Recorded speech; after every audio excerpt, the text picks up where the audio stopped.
बाज़ लोग कहते हैं कि इस्लाम सिर्फ तलवार के ज़ोर से फैला है।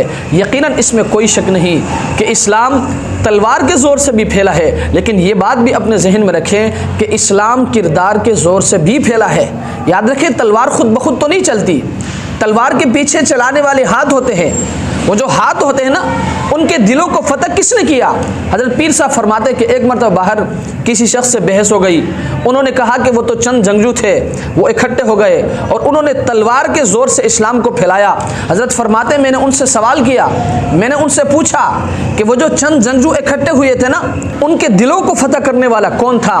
तो वो साहब कहने लगे, हाँ, वो मुसलमानों के नबी सरकार दो आलम सल्लल्लाहु अलैहि वसल्लम के अखलाक और आपके मोहब्बत से इकट्ठे हुए थे। तो हज़रत फरमाते हैं मैंने उनसे यही कहा, जी हाँ, असल चीज़ यही है कि इस्लाम किरदार के ज़ोर से भी फैला है कि आपका किरदार कैसा है, आपका अखलाक कैसे हैं, लोगों के साथ आपका